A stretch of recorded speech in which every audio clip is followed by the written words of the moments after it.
موت سے پہلے فرشتے آ جاتے ہیں. چاہے تم اچھے آدمی ہو، بیٹھے ہوئے ہو، تم کو بھی اگر موت آنی ہے تو تم پہلے فرشتوں کو دیکھنے لگ جاؤ گے، لیکن بتا نہیں سکتے کسی کو. موت سے تھوڑی دیر پہلے فرشتے قریب آ جاتے ہیں. پہلے جماعت فرشتوں کی آتی ہے، پھر ملک الموت آتے ہیں. ملک الموت ان فرشتوں کے بیچ آتے ہیں. جیسے ہی یہ مرنے والا آدمی ملک الموت کو دیکھ لیتا ہے، پھر اس کے جسم میں کپ کپی طاری ہو جاتی ہے. اور ایسی کپ کپی طاری ہوتی ہے کہ کبھی پیشاب نکل جاتا ہے، کبھی پخانہ نکل جاتا ہے. اکثر دیکھنا مرنے والوں کی نجاست نکل جاتی ہے. ملک الموت کو وہ بہت قریب سے دیکھتا ہے، اور ان کی دو شکلیں ہیں. ایک بہت بھیانک شکل ہے، اس کو دیکھنا ہی عذاب ہے، اور ایک بہت خوبصورت شکل ہے، ان کو دیکھنا ہی رحمت ہے. وہ نیک بندوں کی روح نکالنے کے لیے جب جاتے ہیں تو خوبصورت شکل میں جاتے ہیں، اور جب گنہگاروں کی روح نکالنے جاتے ہیں تو بھیانک شکل میں جاتے ہیں. اور ان کو دیکھتے ہی مرنے والے کا جسم پیلا پڑ جاتا ہے، پیشانی اکھڑ جاتی، آنکھیں پھٹی رہ جاتی، اور پھر خرخرا آنے لگ جاتا ہے، یعنی خر کی آواز تیز ہو جاتی ہے. وہ بولنا چاہتا ہے اپنے پاس والوں کو، لیکن بول نہیں سکتا، بند ہو جاتا ہے. یہ وہ وقت ہے جب اس کے توبہ کا دروازہ بھی بند ہو جاتا ہے. اب اگر فرشتوں کو دیکھ کر کوئی توبہ بھی کر لیا، ایمان لایا، تو اس کا ایمان قبول نہیں. اس وقت سے پہلے پہلے تک جو بھی ایمان لایا یا توبہ کیا، اس کی توبہ قبول ہے. لیکن موت کا خرخرا آ گیا اور فرشتوں کو دیکھ لیا، اس کے بعد بہت سارے کافر بھی پکاریں گے کہ ہم ایمان لاتے ہیں اللہ پر. نہیں، اب ایمان قبول نہیں ہوگا. موت اتنی آسانی سے نہیں آتی، اس کا پروسیس ہے. فرشتے آتے ہیں، ملک الموت آتے ہیں، پھر اس کے بعد اس کو گھور کر دیکھتے ہیں، پھر اس کو چت لٹا دیا جاتا ہے، یا جس حالت میں بھی ہے وہ گر جاتا ہے. کھڑا ہے تو گرتا ہے، بیٹھا ہے تو گرتا ہے، موت آنے سے پہلے لڑک جاتا ہے. یہ ضروری بھی نہیں ہے کہ آج میں اپنے آپ کو سنبھال کر بیٹھا ہوں. اگر میری موت آنی ہے، اسی کرسی سے گر جاؤں، اسی جگہ سے ہم گر جائیں. اور اس کے بعد ملک الموت روح کھینچنا شروع کرتے ہیں. پیروں کے ناخنوں سے لے کر، ہاتھوں کے ناخنوں سے لے کر، اس کے جسم کے ہر حصے سے لے کر ناک تک کھینچتے ہوئے لاتے ہیں. اور اس کے بعد جب پوری روح نکل جاتی ہے، وہ لے کر کے چلتے رہتے ہیں، اور مردہ ان کو جاتے ہوئے دیکھتا رہتا ہے. آنکھیں سب سے لاسٹ میں کھلی رہتی. کسی بھی مرنے والے کی آنکھیں بند نہیں رہتی، کھلی رہتی، وہ دیکھتا رہتا ہے. اسی لیے حدیث پاک میں ہے، جب کسی کی روح نکل جائے تو سب سے پہلے تم اس کی آنکھیں بند کر دو.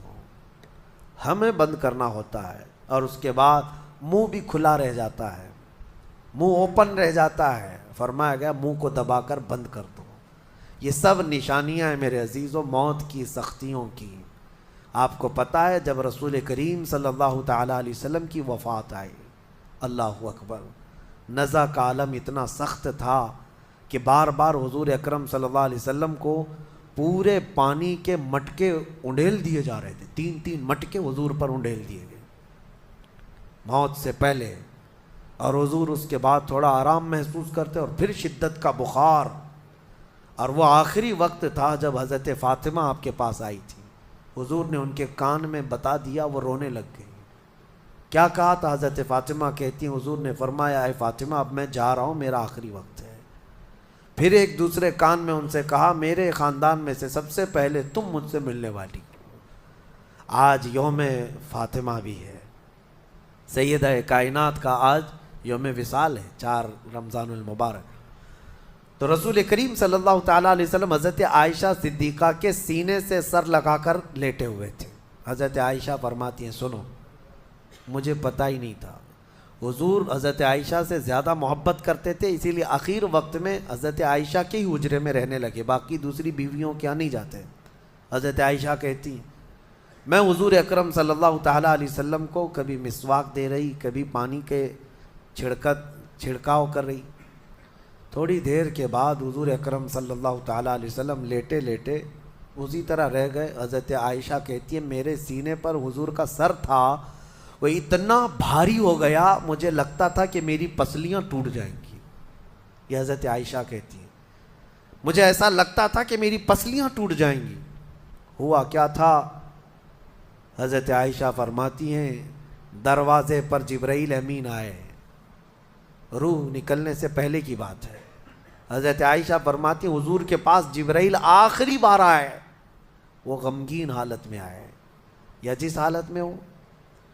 حضرت رسول کریم صلی اللہ علیہ وسلم سے عرض کرنے لگے یا رسول اللہ، دروازے پر موت کا فرشتہ کھڑا ہے، آپ کی اجازت چاہتا ہے، اگر آپ اجازت دے دیں تو وہ آئے گا اور آپ کی روح پاک کو اللہ کے حضور لے جائے گا۔ اور یا رسول اللہ، آج سے پہلے اس فرشتے نے کسی سے اجازت نہیں لی اور قیامت تک کسی کی روح نکالنے کے لیے وہ اجازت لے گا بھی نہیں۔ یہ صرف رسول پاک کی خصوصیت تھی۔ حضور نے فرمایا آنے دو۔ ملک الموت آئے اور جب حضور کی اجازت سے روح نکالی تو حضرت عائشہ کہتی ہیں اتنا بھاری ہو گیا تھا سر کہ مجھے لگتا تھا کہ میری پسلیاں ٹوٹ جائیں گی سینے کی۔ اور اس کے بعد حضرت عائشہ فرماتی ہیں میں نے حضور کے سر مبارک کو نیچے کی طرف کیا، مجھے پتہ بھی نہیں تھا کہ حضور کا انتقال ہوا۔ میں حضور اکرم صلی اللہ علیہ وسلم سے باتیں کرنے میں مصروف تھی، اسی میں حضرت ابوبکر صدیق حجرے میں آئے، پوچھا عائشہ کیا حال ہے حضور کا؟ حضور اکرم صلی اللہ علیہ وسلم کو دیکھا حضرت ابوبکر نے اور پیشانی مبارکہ پر ہاتھ رکھا تو وہ بہت ٹھنڈی تھی، ماتھے کو بوسہ دیا اور ایک آہ بھری اور ایک جملہ کہا تھا یا رسول اللہ، ایک بار موت آنی تھی وہ آپ پر آ گئی، اب موت کی سختی اللہ دوبارہ کبھی آپ کو نہیں عطا کرے گا۔ موت کی سختی کیونکہ حضور کو انہوں نے دیکھا تھا، کئی دنوں سے تکلیف تھی، 13 دن تک حضور پاک صلی اللہ علیہ وسلم کو تکلیف تھی، 13 دن تک۔ حضرت ابوبکر کہتے ہیں یا رسول اللہ، اب موت کی سختی دوبارہ کبھی نہیں آئے گی، جو اللہ کا وعدہ تھا وہ پورا ہو گیا۔ پورا کھل کر کے رو بھی نہیں پا رہے تھے ابوبکر صدیق اور اپنے اندر دبا بھی نہیں پا رہے تھے۔ موت کی سختی انہوں نے دیکھا اور اس کے بعد کہا اے عائشہ کیا دیکھ رہی ہو، اللہ کے رسول ہم سے رخصت ہو چکے۔ پھر انہوں نے آ کر مسجد میں اعلان کیا اے لوگو، اللہ کے نبی کا انتقال ہو چکا۔ اب مجھے یہاں یہ بتانا ہے اگر موت سے کوئی بچ سکتا تھا تو سب سے پہلا نمبر تو رسول اللہ کا ہونا چاہیے تھا، کیونکہ اللہ کے سب سے محبوب نبی وہی ہیں۔ جب رسول پاک صلی اللہ تعالیٰ علیہ وسلم کو بھی موت آئی تو میاں ہمارا اور تمہارا شمار نہیں، چاہے 100 سال زندگی مل جائے لیکن مرنا ضروری ہے۔ بہرحال یہ باتیں بڑی طویل ہو جائیں گی۔ موت کا تذکرہ اس لیے بھی میں زیادہ کرتا ہوں کہ حدیث پاک میں ہے مومنوں کو یہ تذکرہ کرو تاکہ ان کو گناہوں سے نفرت پیدا ہو جائے اور آخرت کے سفر کی تیاری وہ شروع کریں۔ اللہ کریم ہم سب کو دنیاوی خرافات سے محفوظ فرمائے، دنیا کی لذتوں سے اور